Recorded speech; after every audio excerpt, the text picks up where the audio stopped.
I have a previous video regarding fixing my ninang's old desktop PC. Unluckily, nasira na siya, so they needed to buy another one. While searching on Shopee, I crossed on this seller Computer Task Force Enterprise, and they are selling a desktop with a low price tag of 2,000 pesos.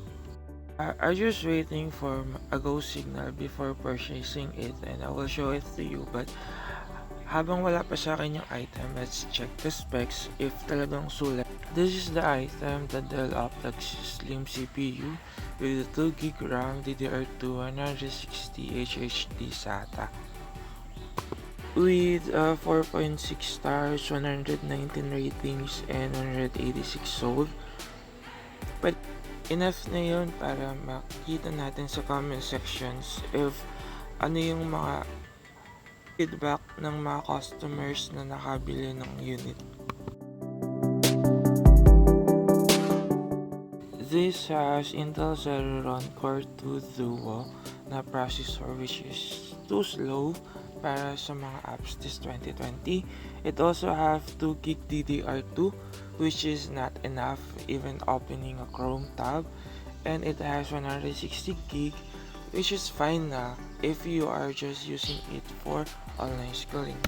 Wala rin itong DVD installed, which is fine kasi wala nang gumagamit ng DVD ngayon, but the no cable included, you need to purchase a separate one which costs around 100 pesos. This desktop is not for gamers. If you're planning to use it for gaming, kahit Dota 2, hindi nito kayang patakbuhin. If you are also a content creator looking for a desktop, this is not good for Photoshop or even any movie editing software. The only reason people buying this is because they are using it for homeschooling. I think kaya na niyang patakbuhin yung Microsoft Office like Word and PowerPoint, but I doubt if yung Chrome tabs can keep up to 5 to 10 because sobrang konti nung RAM niya. And if you are thinking na sobrang mura niya kasi for having 2,000 pesos meron ka ng desktop, lagi niyang tatandaan na you also need to buy monitor, which is cost around 2,000 pesos. You need to buy keyboard and mouse. You also need to buy webcam if kailangan yung webcam for Google Meets, which cost you 200 pesos. And for older model ng desktop, malakas sila sa kuryente. So if nagtitipid kayo ng kuryente, medyo magugulat kayo sa electricity bill nyo. Proceed na tayo sa mga feedbacks ng mga customers, and mag-show din ako ng mga videos and pictures na galing dun sa comment section para mas maging may idea kayo kung ano talaga yung itsura niya once na ma-receive nyo na yung item. Hindi mawawala yung scratches sa mga ganitong second hand PC build.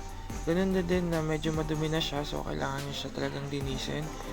And as you can see, maganda yung unit, ang slim type lang siya, so madali nyo siyang ilalagay sa desk nyo, hindi siya kakain ng masyadong malaking space. And according din sa buyer, gumagana naman yung unit, good working condition. So ito yung actual comment niya. Thank you seller so much, so gumagana naman siya, kaya counting may damage lang sa sides. Sana tumagal. Thank you din Shopee. Another comment na mababasa natin is item received in good condition at balot na balot ng bubble wrap. Wala namang damage at mabilis fast shipping. Ready to use na rin. Kailangan mo lang bumili ng power cord, pero nagana naman kahit yung sa rice cooker gamitin nyo. Sana matagal to, will order again. So may nakita rin naman akong 1 star, kaso ang sinabi lang niya it doesn't work.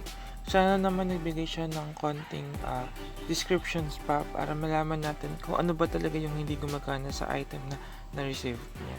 Bukod sa wala na siyang power cord, wala rin siyang video cable, so kailangan niyo siyang bilan pa ng separate. Siguro around 100 pesos meron ng VGA na available sa Shopee. Plus ng negative review na nakita ko is hindi siya makapagbukas ng email dahil sobrang liit nga naman ng memory. So, next part of this video is about upgrades. Tingnan natin kung pwede pa natin siyang i-upgrade para mas magamit niya siya ng maayos. Unang upgrade na gagawin ko is yung RAM dahil sa 2GB RAM, hindi niya kaya magpatakbo ng mga web browsing. So, makakatulong tong additional 2GB for 236 pesos. Yung mga links nasa description below. At kung hindi pa kayo nakasub sa channel ko, sana mag-sub kayo para sipagin naman ako mag-upload. Saka wag naman kayo masyadong harsh sa comment section. Chill lang tayo dito. Kung may napamasuhan kayo ngayong Pasko, bumili na rin kayo ng SSD sa halagang 900 pesos. Makakatulong to dun sa performance nung desktop na nabili nyo.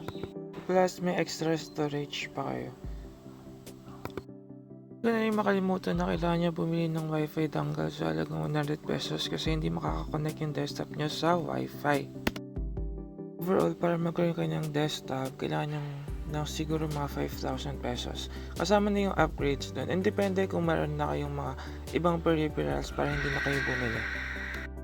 Magtatapos yung video. Maraming salamat sa lahat ng nanood. Merry Christmas and Happy New Year. Bye-bye!